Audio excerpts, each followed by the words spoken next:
I asked for 4 slots. I think I should have asked for 5. So today I'm going to talk about education. And then if we have time, I'm going to move on to various social aspects of the black middle class. And then in the last lecture, I want to deal with politics. So I might have to split one lecture up, which isn't very good technique. I apologise for that. But let's just see how we go and see how the conversation goes. I'm going to start off with looking at education and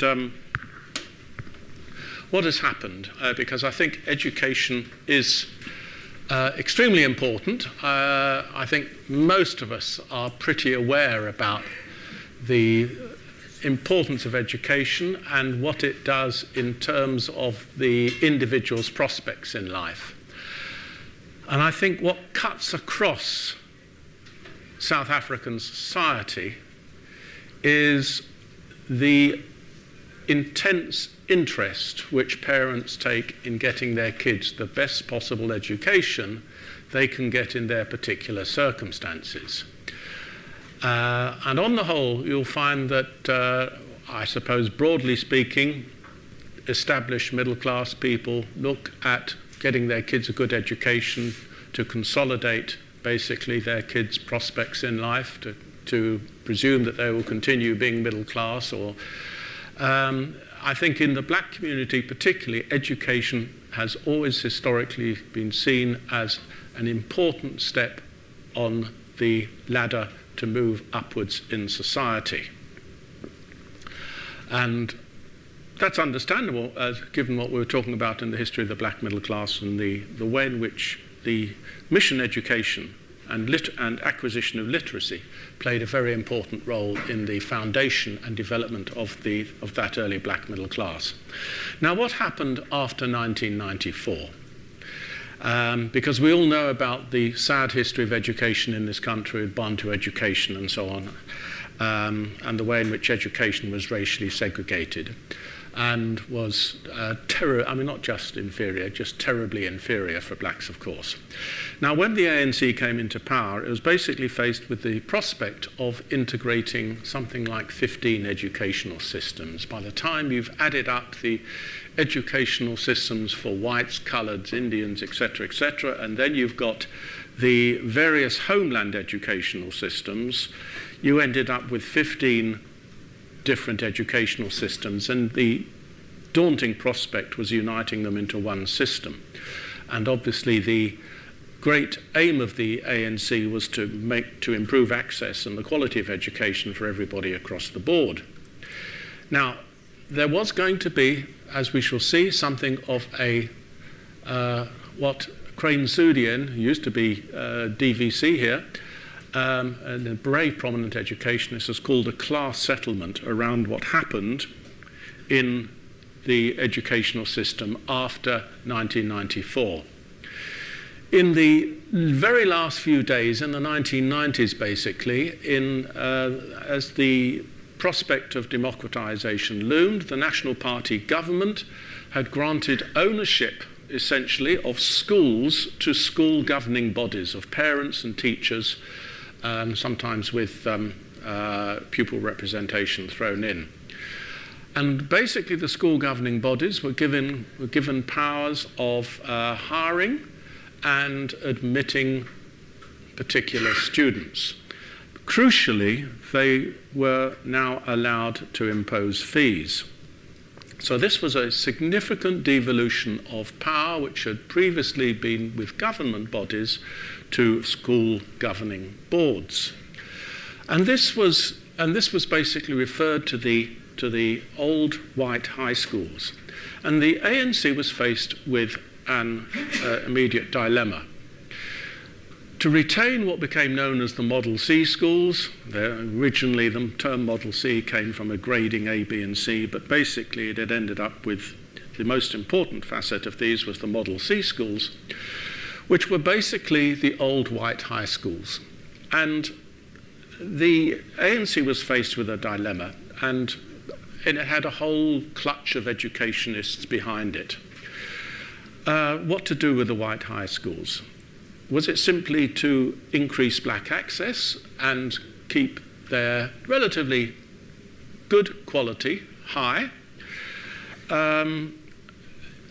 in which case there was a feeling that you keep the white middle class in the system, and there was a feeling that if you can keep the white middle class in the system, then this is a way of getting middle class angst to make sure that those schools keep their quality.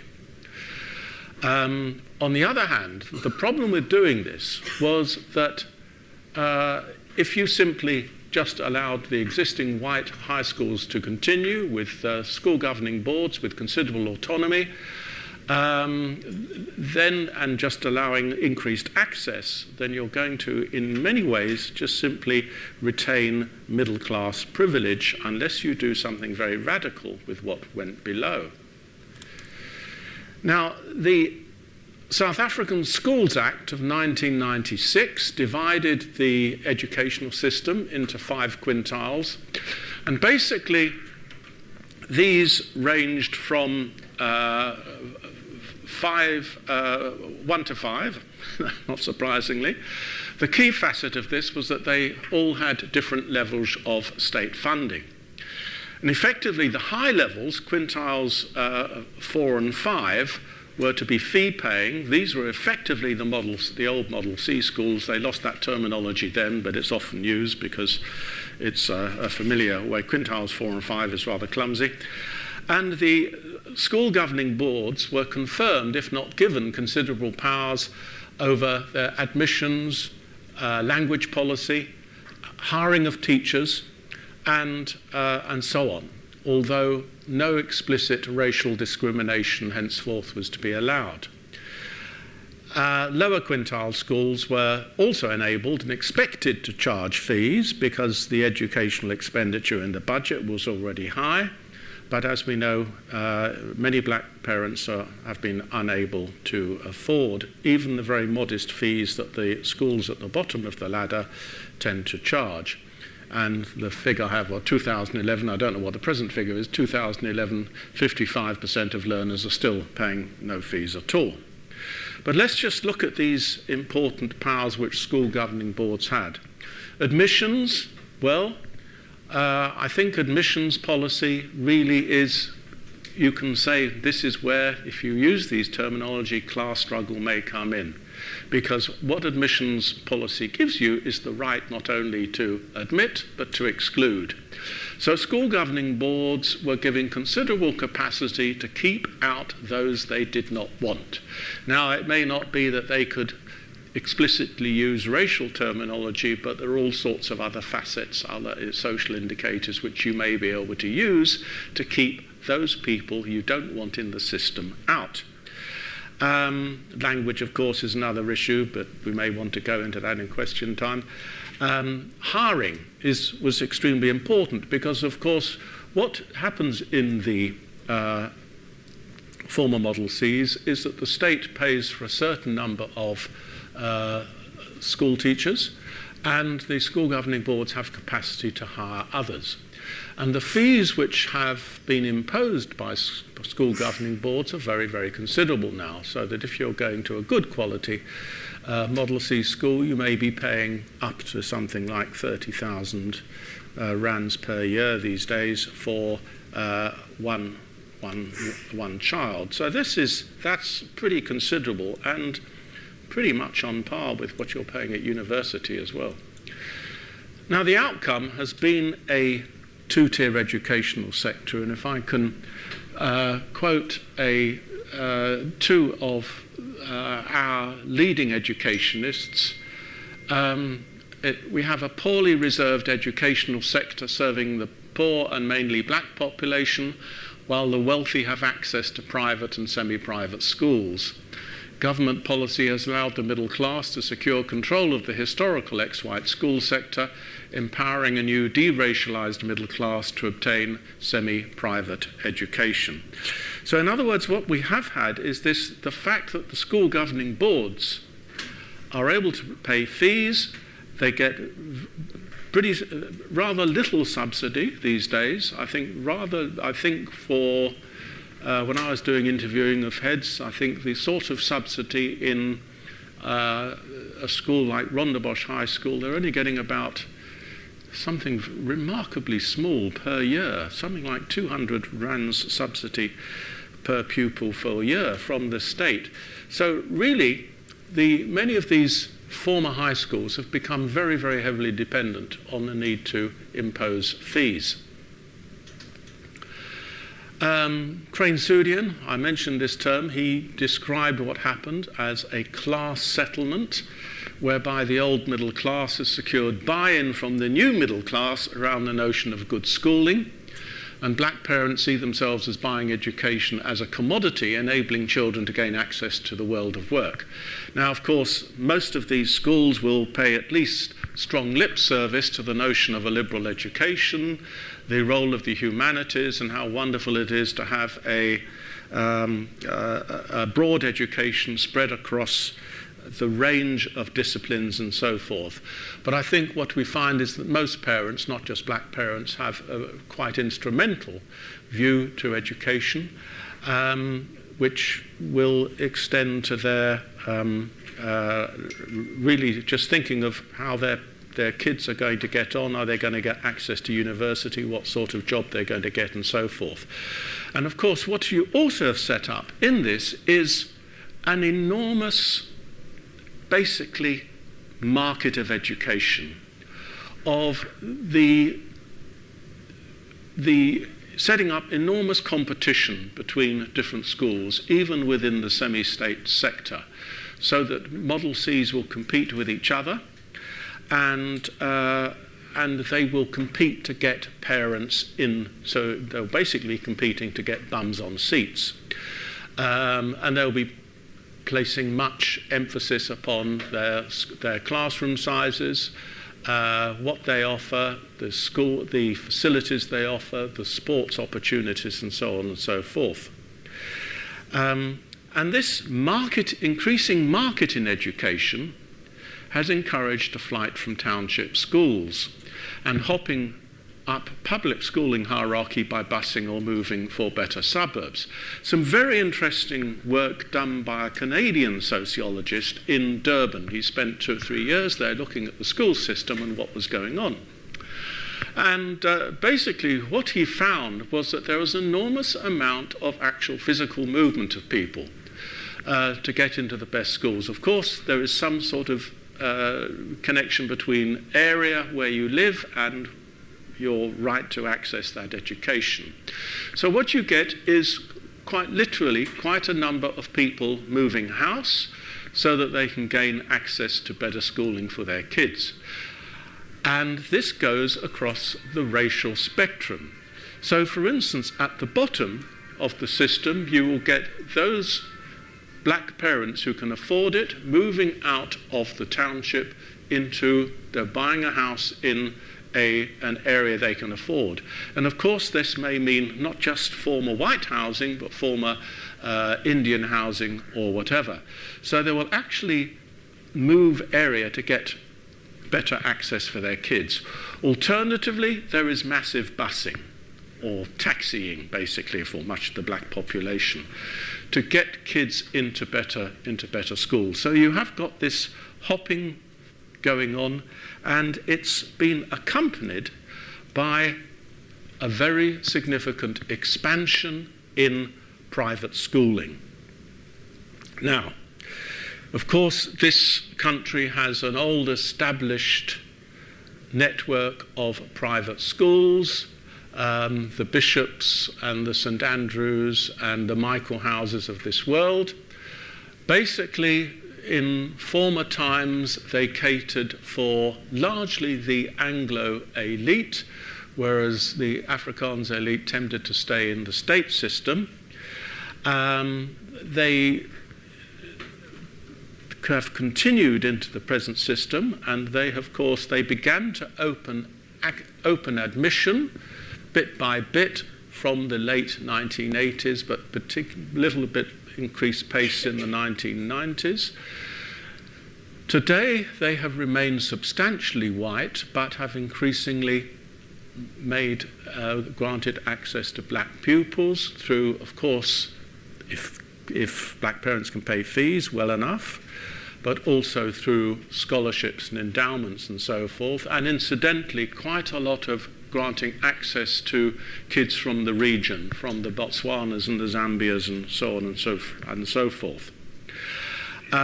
And their attraction is, of course, again, very, very high standards of teaching, very high standards of wonderful facilities and so on, and that they tend to pursue Cambridge A-levels, which are deemed by many parents, many well-off parents, to be much more internationally acceptable and granting access not only to South African universities, but to universities overseas. And I think that what you also identify in these schools is an education which is explicitly geared to the global market so that these kids can actually move out of the country. And perhaps one of the distressing things we see in this country, I'm a victim of it too, is that white kids tend to move quite very often, will go overseas once they finish their education here, either go to university overseas, either at even bachelor's level, master's level or whatever, and they tend to stay where they go for one reason or another. So we're losing a significant amount of highly educated person power.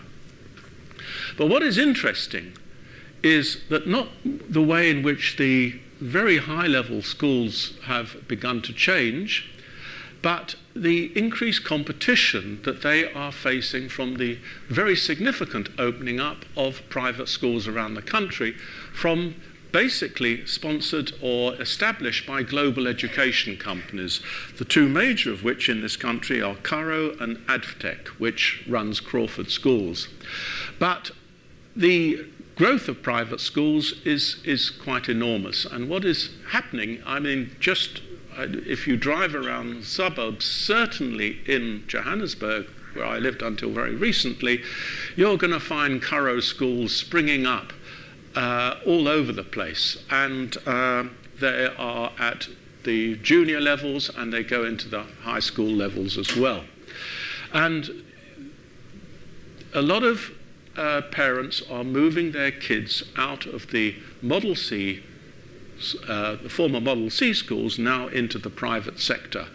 And there is tensions around, of course, the racial complexion of the school, of the pupil bodies, the learner bodies that such schools have. But of course, also that we do find black admission into these schools as well. But partly why this is happening is, of course, that pressures upon the former white schools, by the government in particular, to start increasing admissions, various pressures they have retained to start increasing access. And of course that leads to bigger classroom, bigger class sizes and so forth. And there is, I think, in the educationists, or some educationists begin to think that the standard in the former white high schools, not across the board, but certainly in some cases, is beginning to slip. And in fact, one prominent educationist said to me when she was talking about the opening up of private schools, is the way that Curro in particular has aimed its strategy at trying to identify those former Model C schools which are beginning to slip off the edge and become, she said, totally blackened. And a Curro school will then open in that suburb. These Curro and Advtech schools tend to are aimed, I think, very much at a middle-class market, but we have also got the growth of a lot of entrepreneurial ventures at the bottom of the system as well, with the growth of low-fee private schools, very often in CBDs. They will occupy all sorts of strange buildings, from floors on high-rise, which used to be offices, through to warehouses and so on and so forth. But certainly this is something which is, we don't know, I think, exactly how large this sector is, but it certainly is growing in significance. It's difficult to estimate the precise size of private schooling. It is very diverse. I think 5% is probably a significant underestimate, so I can't give you the exact figure, indeed an educationist. But what is happening is that private schools are seen as providing a better quality education. But what is happening here, broadly speaking, is that the educational system shows a very significant continuing imprint of racial segmentation. But broadly speaking, I think we will find races being replaced by class as a determinant of class. Races being replaced by class as a determinant of who goes where. Clearly, at the bottom of the system, where the system is so manifestly failing, in the townships in particular, those you're not going to see a white face in those classes. But if you go to the Model Cs, you're going to see, as there should be, a lot of black faces these days. If we, broadly speaking, and I'm going to rather skip through what's happening in higher education, because that's a whole new ballgame really, but I think broadly speaking, in many ways what has happened in the higher educational sector has been, in the schooling sector, much of that has happened in the higher educational sector too.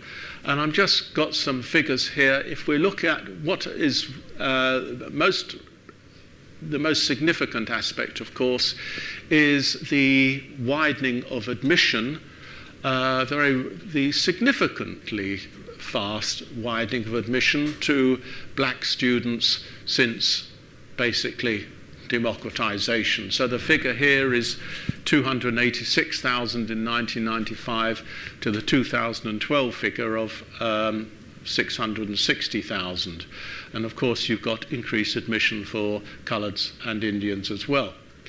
Meanwhile, the admission of whites to the universities and the universities of technology has actually slipped from 2014 to 172,000.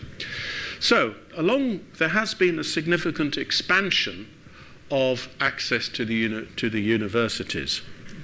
And of course, as we all know from ongoing controversies, funding has not kept up, because what has happened also during this period is, of course, that the government funding for the universities has slipped, so that the universities now, which used to be about 50 or 60% funded by government, are now only directly funded by about 30 to 35%. So they, in turn, have had to increase their fees and go for so-called third stream funding. A restructuring of the university system was conducted under Kadar Azmal, late Kadar Azmal, when he was Minister of Education. Basically, this is crudely put, but broadly speaking, it largely left the highest ranking white universities untouched, with the exception of what is now UKZN, which was integrated with Durban Westville, the University of Durban Westville at the time, whilst allowing for the upward mobility of the best of the rest. What we find in the university ranking sector is that some former historically black universities and some of the less good historically white universities have either maintained their place in the pecking order or managed to move up the university pecking order significantly. The two which have done that most significantly have been the University of Johannesburg, which used to be RAU, whose standards were, let us say, a little bit dicky previously, but the University of Johannesburg now has definitely moved up the pole, as has UWC and Nelson Mandela, former University of Port Elizabeth. There has been, in all the historically white universities, of course, a very, very significant increase in black enrollment, although, of course, it's uneven across those universities and across the different faculties. But of course, when we go to the former historically black universities, they continue to cater to poor and black constituents.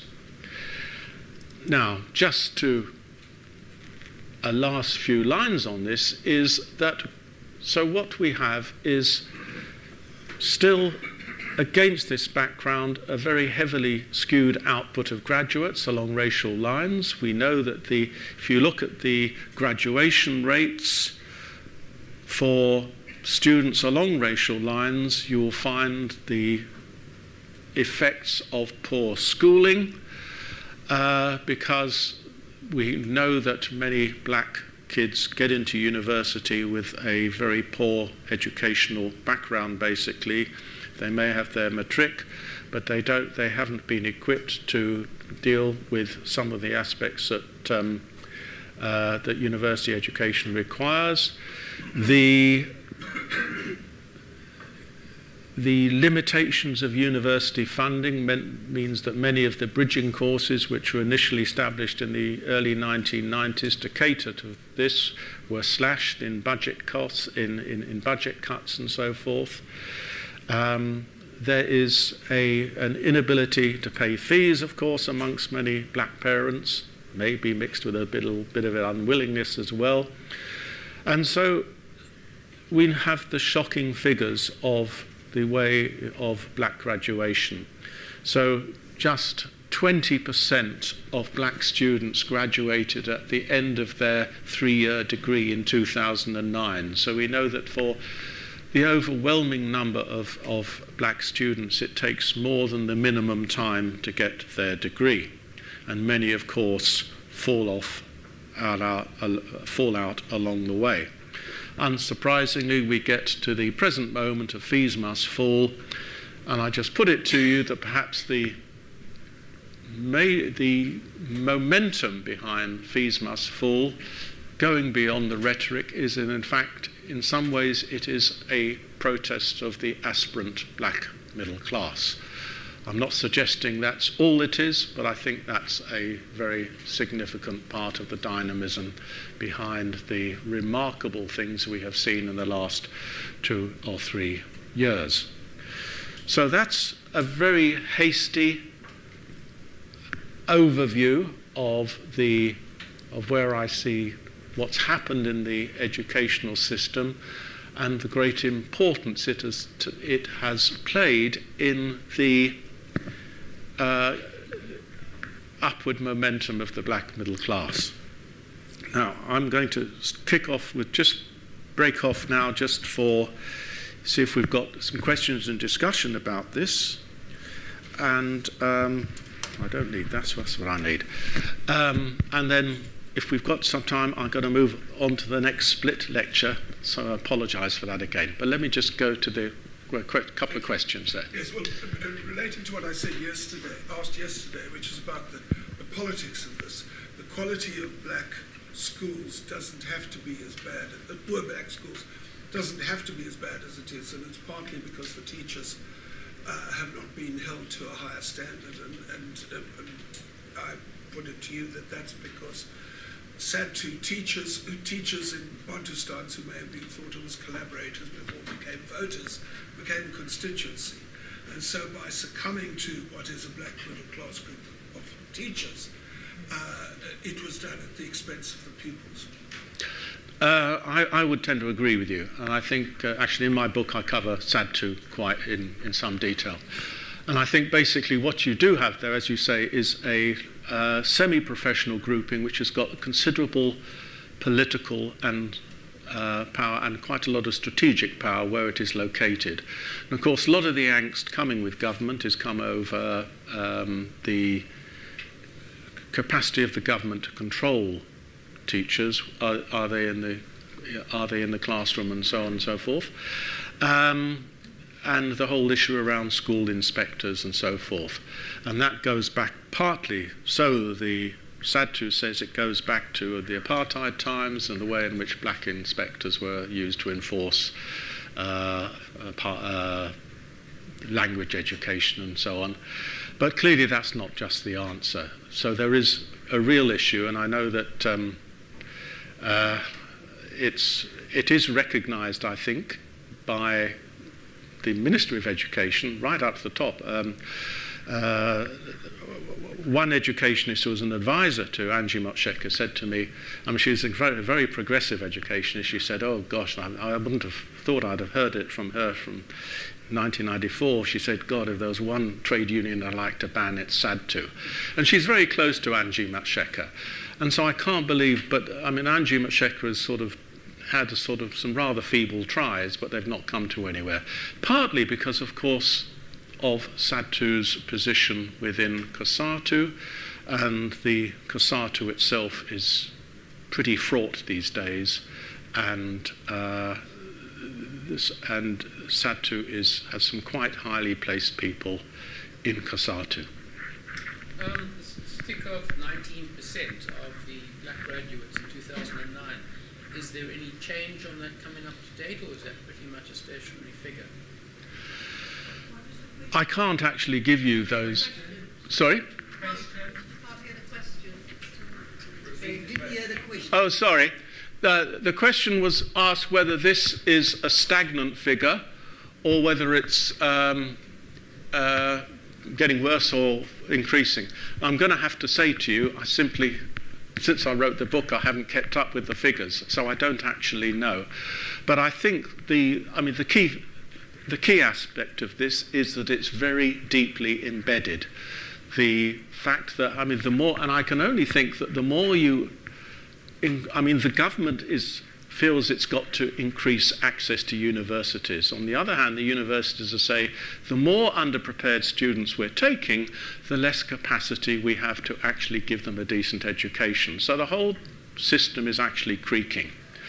So it seems to be, I think the government, it's now got fees must fall, it's under enormous political pressure, and the easiest way is to actually increase access. Now, I know academics are struggling. How on earth are we going to deal with this? Especially when we haven't got the funding to do the academic development programs which we need to implement. So, yeah. While you're talking about this, the majority of these students obviously still came out of the old system or the township school system, and not out of the model C schools or private schools. And this figure here, 2009. One of the interesting things is that what we find with the black students, certainly at some of the higher-ranking historically white universities, we find that a considerable number of their parents have had some form of tertiary level education. Whether that's not necessarily degree level education, it may be diploma, it may be that they've had some sort of training as nurses or whatever, but it's very common to find that at least one parent has had some background in higher education, whether that's in a Bantustan university or whatever. So again, I think it's not just the fact that they might have come from township schools, or they might have but I imagine that you've got most of these kids getting into university. I think most of them are actually coming from the former Model Cs. There are, of course, some coming from the township education, but it's a pretty hard road to tread. So this gentleman up here. Two questions. Firstly, to look at that 19% from the other point of view, how many eventually graduate at all who register? Secondly, nursing and teaching used to be career paths for many, many people. Colleges were closed. What's happened to those who previously have gone to teachers training or nursing college? There may be some people in this room who actually have better figures, but I rather think I have seen fairly recent figures. You've only got about 50% of black students who enter university actually finishing the course, because you've got failures, you have got discontinuances, you've just got people who cannot pay the fees. So, and I imagine that if you increase access, as seems to be that the government is doing, and if you can't provide these kids with a decent university education because of stresses in teaching, then I can only imagine that the failure rate is going to increase unless you lower the standard. So that's always the cry in these debates about standards, access, resources, and so on. But I don't think it's a very pretty picture at the moment. And our university. Sorry. Second question. Was the What's happened to the nursing? to go to training? Well, of course, many people would say that closing the teaching colleges was a huge mistake, etc. But the same happened with nursing. Basically, nursing and teaching have been incorporated into university degree programs, partly by certainly with nursing, by the lobbying of the nursing bodies themselves, which saw, in fact, if nursing becomes a degree, it gets higher status and so forth. But they've been absorbed into universities. Yeah, so this lady here. Thinking about technical education, I know universities are looked upon as opportunities for upward mobility, but what about skills learning, technical education? Not everybody can go to university. As you can see, the throughput is very low. But Yes, I okay. have the impression there's resistance to technical education. Again, what you find is, I'm not an educational expert, so I'm probably not the best person to be answering this question, but what you also find is clearly the technical colleges have been devalued by government policy. They have also been suffering from poorer funding and so forth. What you have got is quite an uptake of that sort of education, again by the private sector, notably in terms of the sort of subjects like commercial subjects and so on. So you have got the Damelins of this world multiplying around the country. Asking about the role of UNISA as a sort of open university for everyone in South Africa. When I was in Polokwane, I visited their local, if you like, offices, crowded with very young, very well educated black people who saw that as a way forward. They didn't have to leave their home areas, and it was giving them a good quality degree. To what extent is that true, do you think, and to what extent has the black middle class in the rural areas gone into UNISA? What are the figures around that? It's an excellent question, and I'm going to have to say again, I cannot give you an answer about figures. I don't have any particular knowledge of what's happened in UNISA, but I can only imagine, as you suggest, that UNISA students are overwhelmingly black students. And I come across a lot of individual students who have done a degree through UNISA, and gosh, I think if you've got a UNISA degree, you really have worked hard because you do it on your own. Yeah. Gentleman here. Just to back up to something you were saying before and support it, that 19% which had some interest, you were wondering about how many actually do. It's about 46%, so you were right when you said about 50. 46% was the last number I saw. Now, what I found interesting in all this journey is that you can make a dramatic difference to the 19% and the 46% with mentoring from people from surrounding white communities typically. The reasons why they drop out aren't that they're idle and stupid. It's because they can't afford the taxi there, because it's a long way from the township to CPUT or UWC or whatever it may be. And because the shock of going from a shack to a college is huge, which is very hard for many of us to understand. And so a mentoring program, which is really easy to implement with white volunteers, I mean, don't have to be white, but I mean people who have been through this journey and understand it. Even if, the program we have, they just call them once a week, just so they know they've got somebody and they can get advice, particularly the chaos of last autumn with fees must fall, where students had other people coming in with fire extinguishers. Yeah. And it was a frightening time, and many of the students who are going to be able to talk about a number now just vanish. They go to the Eastern Cape to say, I'm going to have to find them again. Heard them back in and say, come on, you can do this. We're up to 94%. 94% of graduates. Okay, yeah. I think it's a... The important number is how many in total are graduating. Oh, yes. Not how many are falling down. Is that number progressively increasing at a reasonable rate to supply efficiencies?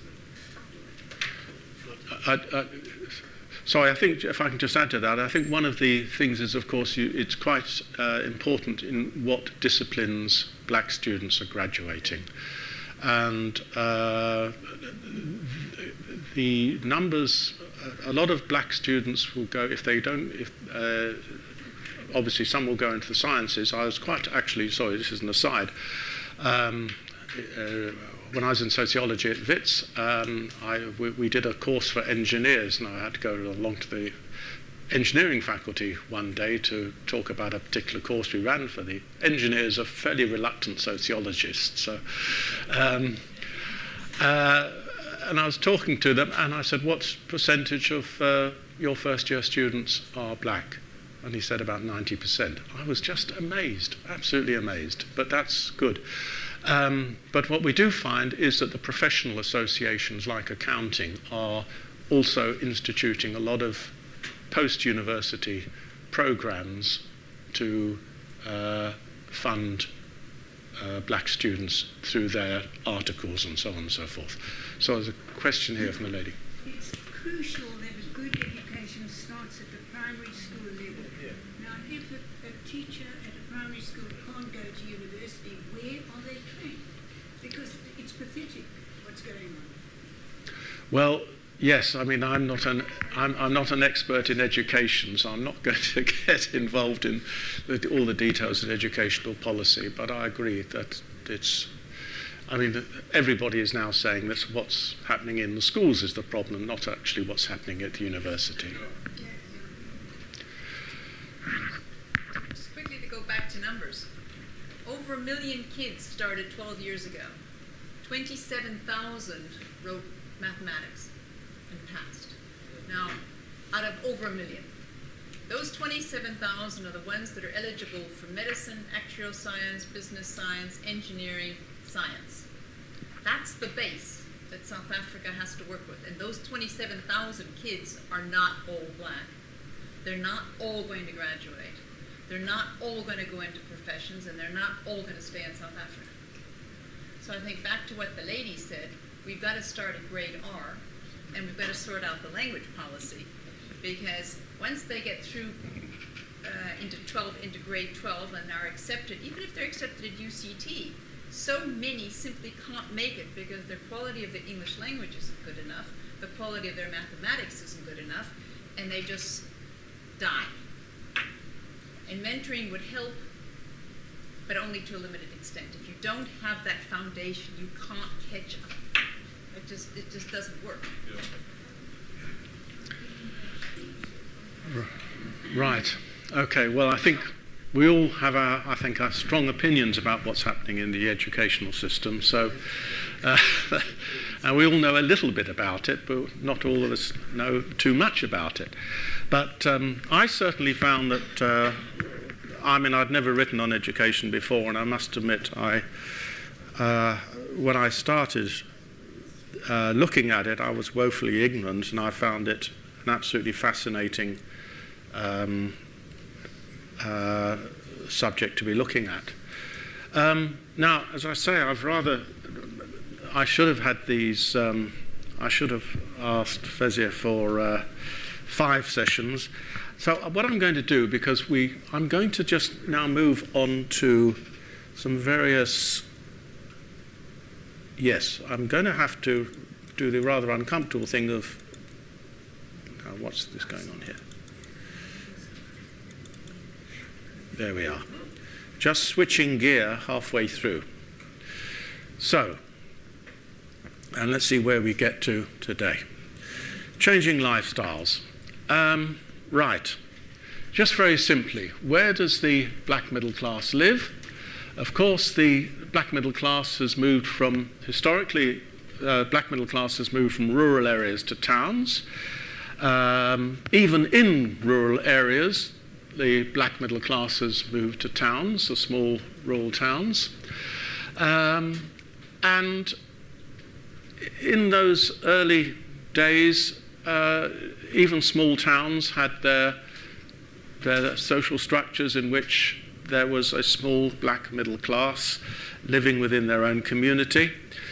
And of course, I've mentioned in previous lectures that the black middle class grew substantially in the homelands under the Bantustan policy. Now, today the black middle class is overwhelmingly concentrated in the cities, notably in Gauteng, but is largely absent from Cape Town, as we were talking some time ago. Now, John Simpson of the Unilever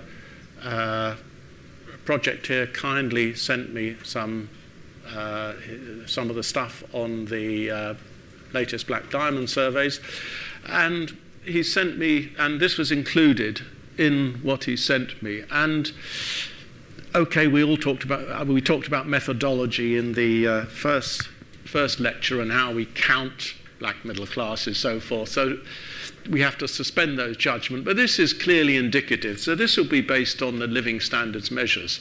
But if you look at the concentration of the black middle class in Gauteng compared with the rest of the country, then it is very, very remarkable.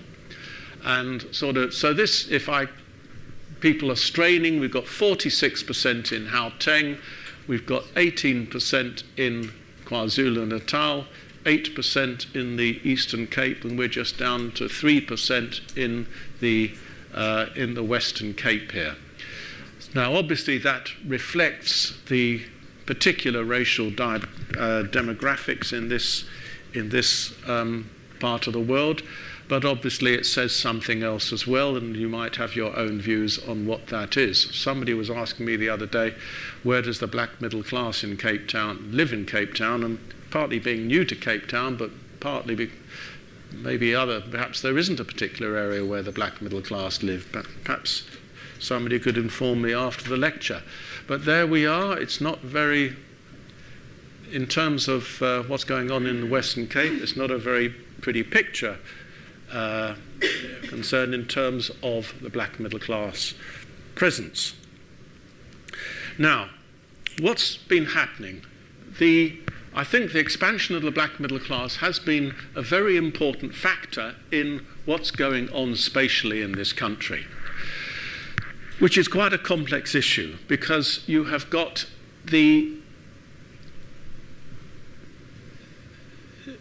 it's not just a matter of people moving from one area to another, just moving up a hierarchy, because all sorts of things are changing as well. You have got changes in transport systems, you've got the growth of new suburbs and so on. And in the later apartheid period, we had blacks moving into the CBDs of the larger cities as whites moved out to the suburbs. For instance, what happened in Joburg in the 1960s was the very significant road building program. You have got the increasing purchase of cars by white middle class, and so increased transport accessibility to suburbs meant that people started moving further and further out of the centre of town.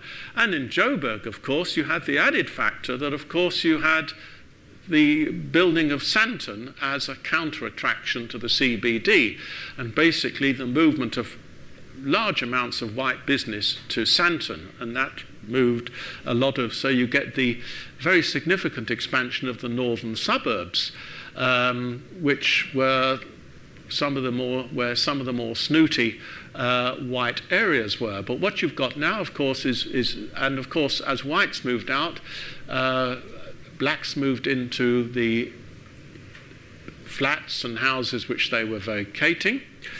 But what we have got now is the post-1994 black middle-class movement into white suburbs. Well, that's of course a précis, because what is also happening is if you remember when I was talking about what's happening in the educational system, it's not just the white suburbs which are supposedly being deracialized, it's the Indian suburbs, the former Indian suburbs and coloured suburbs as well, which tended to have somewhat better standards of housing and so forth than township areas. So you've got blacks hopping from one area to the other. They may moved from from a township into a former Indian area, then move into a lower white middle class area, and so forth. You've also, so you have got that movement. You've got black movement into the white suburbs, and you have got transformation of the townships as well. Soweto is a significantly different place today than it was in the mid-1970s. You've got the development of restaurants. You've got the Maponya shopping mall, which is a very large mall. And you have got the expansion of middle-class housing. So you have got quite a lot of fancy housing now being built inside the townships themselves. And of course, spatial mobility is strongly associated with the expansion of home ownership, which was previously disallowed to blacks. I've got some figures here taken from some sort of a state agency, so take it with a little bit of salt. But the proportion of black owners who owned mid-value and higher-value homes outside the townships grew from 13% in 2003 to 19% in 2013. Now that's not a huge figure, but nonetheless it does indicate quite a significant movement of blacks into white areas. When you do get black middle class movement into historically white areas, blacks always are in the very significant minority, but nonetheless it is beginning to happen. And I've got a figure here that overall black ownership of all residential property grew from 37% to 42%, aided doubtless by the whole process of granting ownership to people of RDP houses. What's also was happening was the black middle class are part of the growth of what geographers called edge cities. And these are described as totalized suburbs. So when you grow, Santon, I suppose, is the original edge city, is that basically you build a new city. You're not only building high rises for offices, you're building shopping malls, you're building housing to go with it, you end up with sports clubs being built and so on. You end up building basically a new city outside the bounds of the old city. And of course these are very attractive areas for many people to live in, and they are particularly attractive to the better off parts of the black middle class. You also have the growth of gated communities of differential densities. Again, I'm speaking very much from Joburg, where I'm much more familiar. You have got massive growth of gated communities of different standards, but you have huge blocks of flats going up, basically, which are gated, and they seem to be very significantly peopled by blacks of different, I think, socio-income groups. But I think most of those people will be in at least white-collar employment. And so when we're talking about the desegregation of suburbs, I would say yes and no. It is taking place, I think, across class lines. Certainly, if we look at what's going on in Joburg, there's significant suggestion that the black elite, the better off portion of what you might call the black middle class, but many of the politicians and so forth have tended to buy houses in the northern suburbs. These are the better off parts of Johannesburg. And the less well-off are moving into the southern suburbs, which were more historically open to the white middle class. And of course, the townships remain exclusively black. So I think the movement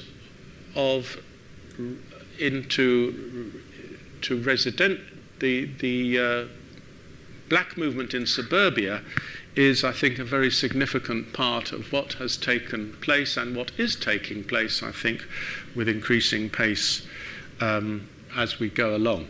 Now, because I'm sort of in between, I'm going to probably leave that just there for the moment, because if I get onto a new topic. So are there any questions, comments about this whole issue of movement into the movement of blacks into suburbs? Any questions here? Gentlemen at the back. The one problem that I have is when you quote two percentages from 2003 to 2013, it's a straight line movement. One should have a graph where you see the in-between to see if it's an increasing movement or decreasing. It's quite misleading just having two figures. No, that's that's fine. Yep, I hadn't always got. But I mean, the problem with this is that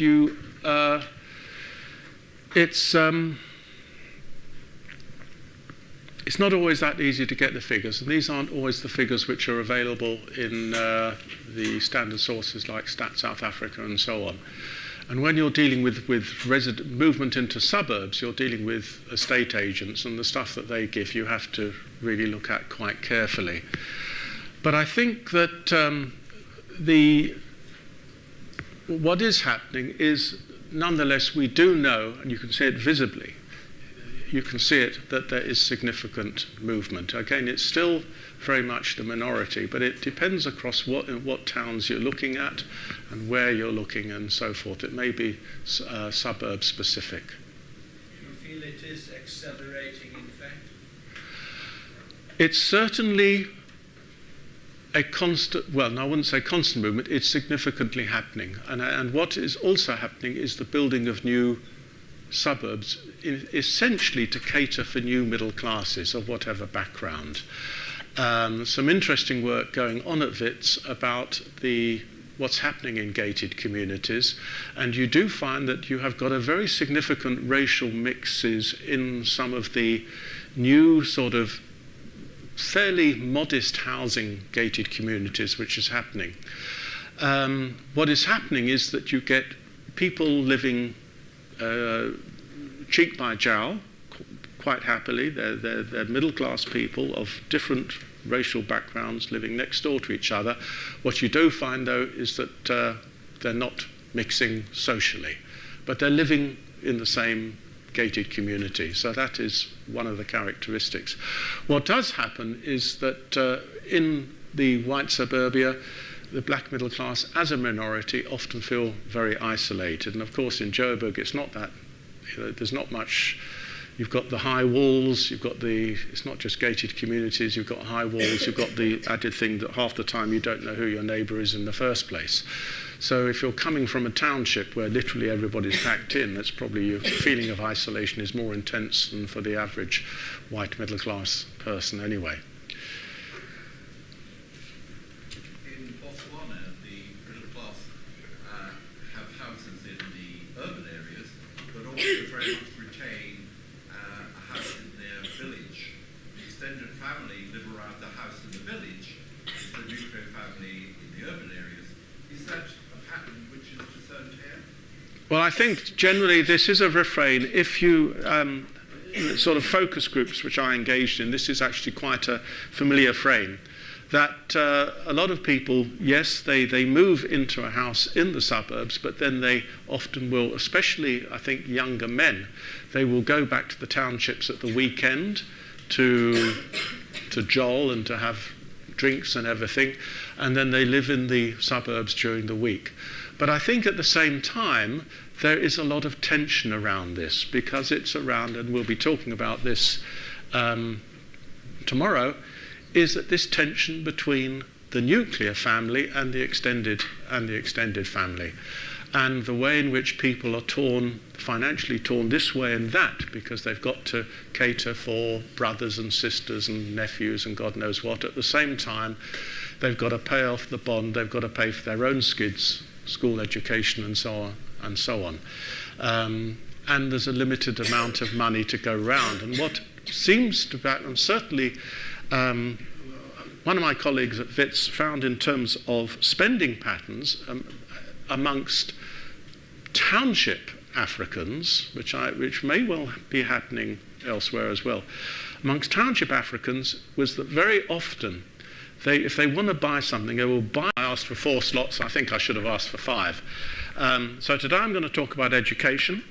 And then if we have time, I'm going to move on to various social aspects of the black middle class. And then in the last lecture, I want to deal with politics. So I might have to split one lecture up, which isn't very good technique. I apologize for that. But let's just see how we go and see how the conversation goes. I'm going to start off with looking at education and what has happened, because I think education is extremely important. I think most of us are pretty aware about the importance of education and what it does in terms of the individual's prospects in life.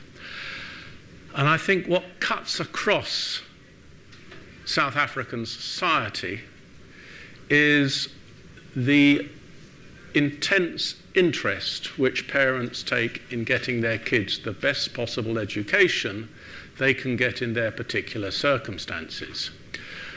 And on the whole, you'll find that, I suppose, broadly speaking, established middle-class people look at getting their kids a good education to consolidate, basically, their kids' prospects in life, to presume that they will continue being middle-class. Or I think in the black community particularly, education has always historically been seen as 4 and 5 were to be fee-paying. These were effectively the models, the old Model C schools. They lost that terminology then, but it's often used because it's a familiar way. Quintiles 4 and 5 is rather clumsy. And the school governing boards were confirmed, if not given, considerable powers over their admissions, language policy, hiring of teachers, and so on, although no explicit racial discrimination henceforth was to be allowed. Lower quintile schools were also enabled and expected to charge fees because the educational expenditure in the budget was already high, but as we know, many black parents have been unable to afford even the very modest fees that the schools at the bottom of the ladder tend to charge. And the figure I have, 2011, I don't know what the present figure is, 2011, 55% of learners are still paying no fees at all. But let's just look at these important powers which school governing boards had. Admissions, well, I think admissions policy really is, you can say this is where, if you use these terminology, class struggle may come in. Because what admissions policy gives you is the right not only to admit, but to exclude. So school governing boards were giving considerable capacity to keep out those they did not, clutch of educationists behind it. What to do with the white high schools? Was it simply to increase black access and keep their relatively good quality high? In which case, there was a feeling that you keep the white middle class in the system, and there was a feeling that if you can keep the white middle class in the system, then this is a way of getting middle class angst to make sure that those schools keep their quality. On the other hand, the problem with doing this was that if you simply just allowed the existing white high schools to continue with school governing boards with considerable autonomy, then, and just allowing increased access, then you're going to, in many ways, just simply retain middle class privilege unless you do something very radical with what went below. Now, the South African Schools Act of 1996 divided the educational system into 5 quintiles, and basically these ranged from 1 to 5, not surprisingly, The key facet of this was that they all had different levels of state funding. And effectively, the high levels, quintiles educationists has called a class settlement around what happened in the educational system after 1994.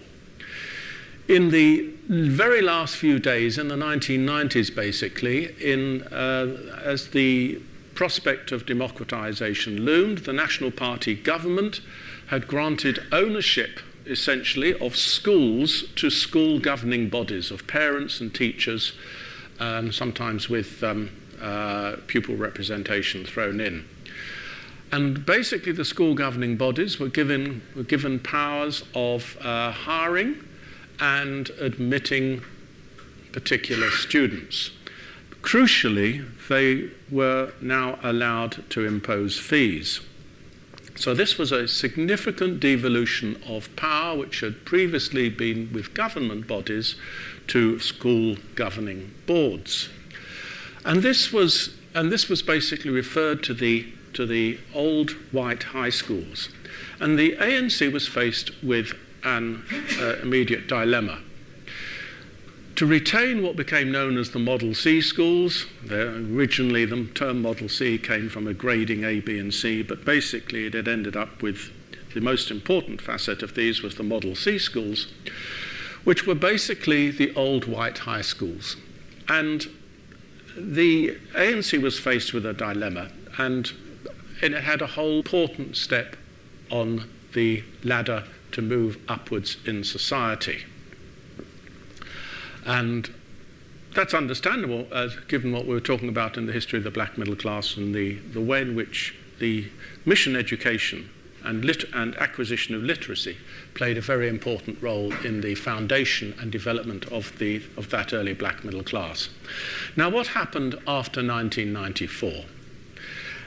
Because we all know about the sad history of education in this country, Bantu education and so on, and the way in which education was racially segregated and was not just inferior, just terribly inferior for blacks, of course. Now, when the ANC came into power, it was basically faced with the prospect of integrating something like 15 educational systems. By the time you've added up the educational systems for whites, coloureds, Indians, etc., and then you've got the various homeland educational systems, you ended up with 15 different educational systems, and the daunting prospect was uniting them into one system. And obviously the great aim of the ANC was to improve access and the quality of education for everybody across the board. Now, there was going to be, as we shall see, something of a what Crane Soudian, who used to be DVC here, and a very prominent